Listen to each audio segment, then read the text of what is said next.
Joining us today is a veteran analyst, commentator, and the man behind Powcast Sports. Kilala siya sa kanyang matala sa boxing breakdowns at sa walang mintis sa laban coverage. Welcome sa PTV Sports, Paulo. Salud. Salamat, thank you very much. It's a pleasure to be here. Alam mo, hindi ako usually gumigising maaga. It's worth it na gumising na maaga to talk about boxing and to talk about it with pretty girls like you. It's such an honor. I mean, I do watch the podcast. At talaga namang ang gaganda ng insights ni Sir sa kanyang podcast. Anyways, let's talk about the fight of Eman Bacosa versus Nico Salado. Nanalo si Eman Bacosa via unanimous decision. How would you assess Bacosa's performance? Ano sa tingin niyo yung mga strengths at mga kailangan pa niyang i-improve? Unang-una, Eman Bacosa talagang nagsisimula pa lang career niya. I mean, isa na siya sa pina-follow ng mga tao. Well, hindi natin masisi because anak siya ng pambansang kamao. Eman Bacosa has kumbaga, the courage of his father. But, you know, marami kasi nagko-compare kaagad sa kanyang tatay. Honestly speaking, of course, kahit sino naman, medyo malayo talaga sa ating legendary pambansang kamao. Pero si Eman, ang maganda sa kanya, I mean, matapang siya. And I think, bata pa kasi, 21 years old, he can still develop. Siguro, during that fight, yung more jabs, and yun lang, minsan kasi nanggigigil pag bata eh. So, I think mag-i-improve pa yan. More jabs lang and, i-polish na lang yung pinaka-boxing skills. Sa kanya pong malinis na kartada, as of the moment, undefeated siya with 7 wins, 4 by knockouts. Sa tingin niyo ba, ready na siya for a next level contender or needs improvement? What do you think? It's both. But he should move up. Sa panahon ngayon, yung mga boxers, no? I think sa pagkakilala sa kanya, tsaka sa pangalan niya, he should level up already. Kasi marami rin nag-i-expect eh. So, I think enough na yung record na, at least dahan-dahanin siya. So, I think he's ready to level up. Ayan. Punta naman po tayo kay Sir Marlon Tapales. Matapos ang kanyang recent fight comeback, marami po kasi ang curious, isa na ako doon, kung paano niya may babalik ang dating form. Sa pananaw po ninyo, Sir Paulo, ano po ba yung kailangan para makabalik ang picture at realistic pa po ba itong mangyari sa kanyang current state ng kanyang career? Yung laban ni Marlon Tapales, I think is one of the most exciting because yung knockout naka-knockout siya. Yung the rest, they went all the way through the rounds. And to answer your question, Marlon Tapales' form never went out. It was just a defeat against the best. Naoya Inoue, wala naman nakakatalo dyan. He is arguably the best pound-for-pound boxer. So, I think yung form niya for a vacant title shot. So, yun ang sa tingin ko. Actually, very exciting nga yung laban nung pinanood ko kay Marlon Tapales and it was a knockdown. Knockout! Sixth round. Yes. It was a sixth round knockout. Sa tingin niyo ba, from the defeat against Naoya Inoue, this is a good bounce back for him? And you think po ba na during that fight, ang laki ng in-improve niya coming from that loss?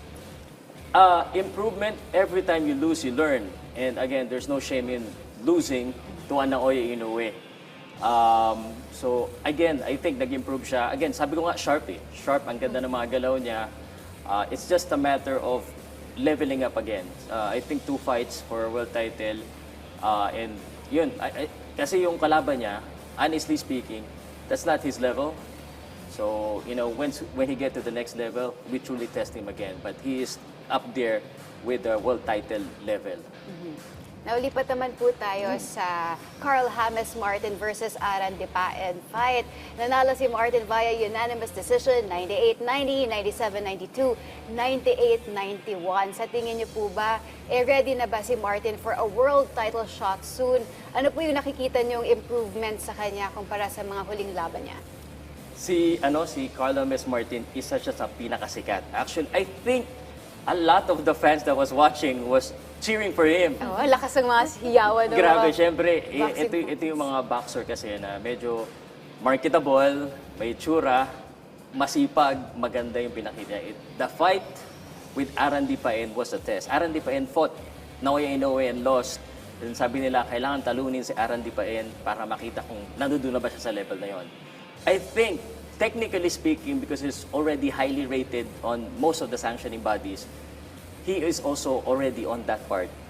Contender na siya kung may ito. He's not a prospect, he's a contender, he's ready for the shot. I think the plan of Sean Gibbons and their team is just, again, wait for Naoya Inoue to relinquish. I think Naoya Inoue is moving up. Ready na siya, sa tingin ko. That fight against Aaron Dipaen proved that he can fight, a high caliber. Your thoughts about the third round knockdown of Carl James Warded? I saw his reaction. He was kind of shocked, but not shaken. Sabi nga ni Danin, he was not shaken. He was actually smiling during the fight. So sa tingin niyo po ba, with that takedown, he became more aggressive during the succeeding rounds?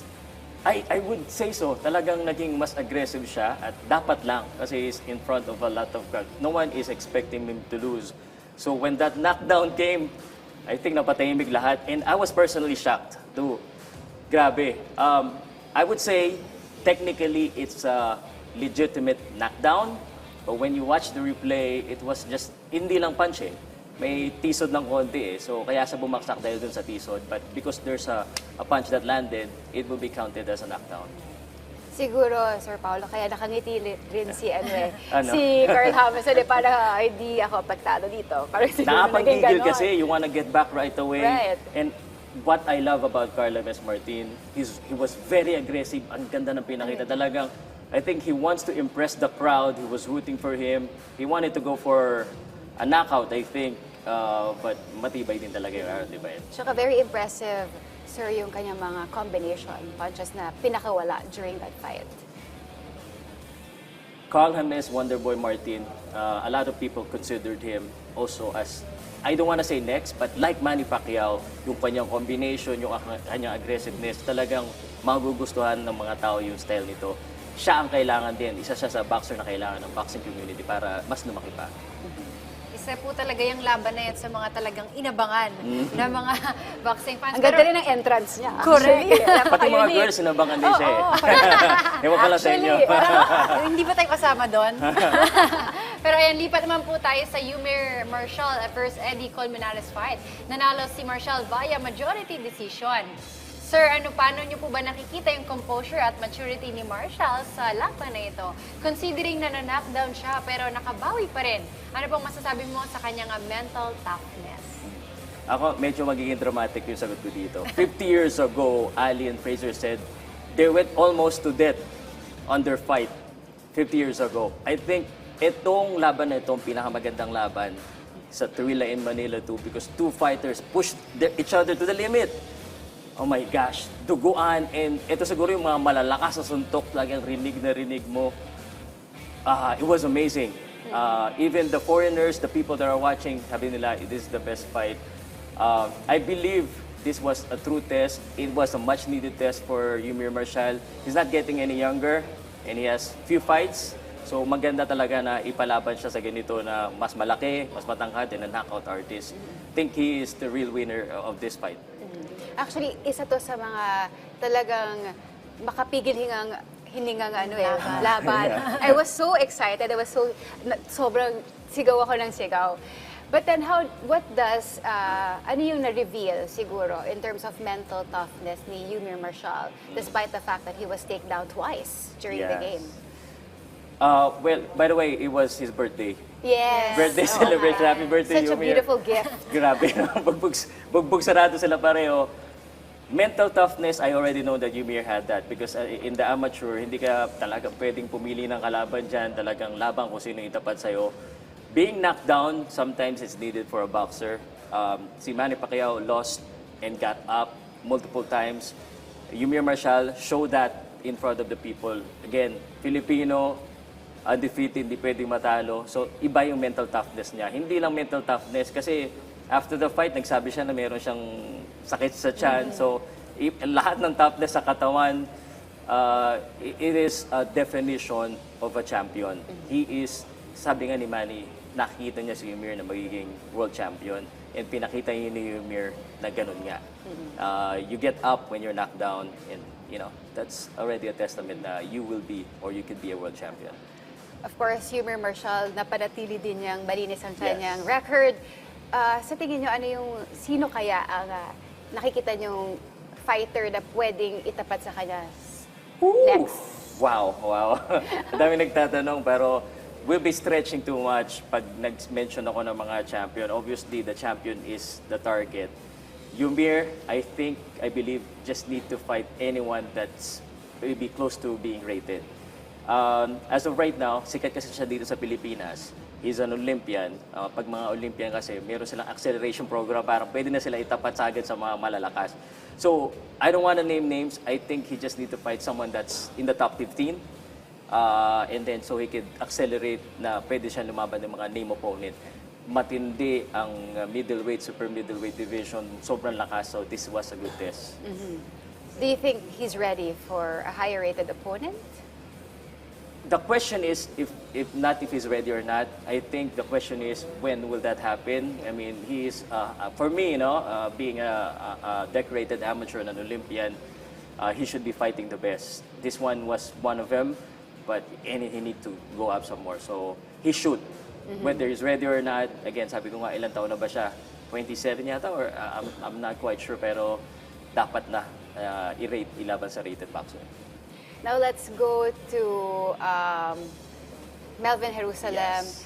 Gaano po ba kahalaga yung panalo ni Jerusalem that he was able to defend his title against Kuse? Yeah, well, if there's a fight that should really win, it is the main event.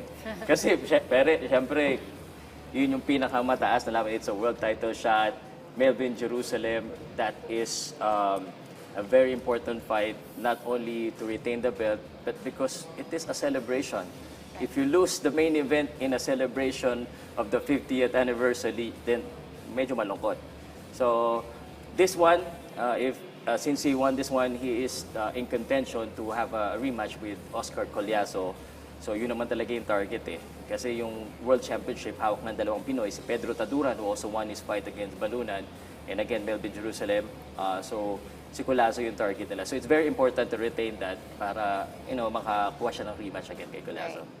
But during the fight, like, everybody was saying that it was a close fight with Kuse. How important was his right hand during the 10th round na nagbabago ng momentum niya? Siguro, I would like to start it with this. I'm actually surprised, happy surprised with the style of Siakol Wakuse. I had an interview with him before the fight. He said he's gonna try and box. I doubt it because, if you box and you're a challenger, medyo parang ang hirap yata manalo. And I was really happy. So I want to congratulate Kuse kasi sobrang aggressive niya and he put on a great show. That is what a challenger should be. He need to push Melvin Jerusalem, and he did. So to answer your question, it was close. It could go either way, but I think Melvin Jerusalem showed yung kayang mga right straight niya, yung aggressiveness niya, and his willingness to answer right back, even though yung Kuse nag-move forward. It was back and forth. But ultimately, I mean, even again, Siakol Wakuse could say this, they lost this fight. Right. Right. But your thoughts about a rematch? Like, everybody was clamoring for a rematch between the two, Jerusalem and Kuse. Your thoughts on that? Yeah, actually there was two fights for a rematch, yung kay Yumir, and then this one. The South African deserve a rematch. But I think they would have to promote it if they want a rematch. Melvin Jerusalem should go to South Africa, so they would have to actually, kumbaga, sila yung gumastos. Sila yung mag-promote yan. It has to be a significant amount. But for me, no more rematch. Right. You've been given an opportunity. I think Melvin Jerusalem deserve a better and bigger fight. Balik Amerika. Ito kasi yung chichi, syempre. But sir, for my last question po, Okay. how would you rate yung mga performance ng ating mga Filipino fighters sa event na ito? First of all, I would like to thank yung blow by blow, Manny Pacquiao. I would rate the event. It was a real thriller. It lived up to its name. It was a good showcase for Filipino boxers and even international fans. I'm really happy na marami na turned out. Yung Araneta Coliseum, it's a big coliseum, ang daming nanood. Each of the boxers lived up to their expectation. They won the fight, and that's the most important thing. Even their opponents, for me as a boxing fan, mahalaga na equal fight at ayoko ng one-sided fight eh. So it was a great fight that put the fans talagang trila in Manila. So, you know, I rate them, nobody's perfect, siguro 9 out of 10, but it was great for me. Thank you so much, Sir Paulo. Thank you so much. It's such an honor. But before tayo magpaalam, Sir Paulo, any greetings muna or gustong pasalamatan? Ay, salamat sa inyo for inviting me here. Hope to be back again. And again, para sa akin guys, I'm so happy that the boxing has been on center stage. We need more of this kind of events. So nagpapasalamat lang ako ulit sa mga organizers po, again, Blow by Blow, and everyone that support boxing. Sana magtuloy-tuloy, and salamat for inviting me. Thank you so Pwede ba much. mag-promote ng channel ko? Yung Salud sa Powcast Sports po. Pwede kayong mag-subscribe for more and in-depth boxing updates and discussion. May konting asaran paminsan-minsan, pero gano'n talaga. Salamat po. Thank you so much, Sir Paulo. Thank you so much. Such an honor. At ayan, bago tayo magtapos, narito ang dagdag kaalaman sa mundo ng sports. Panoorin natin ito.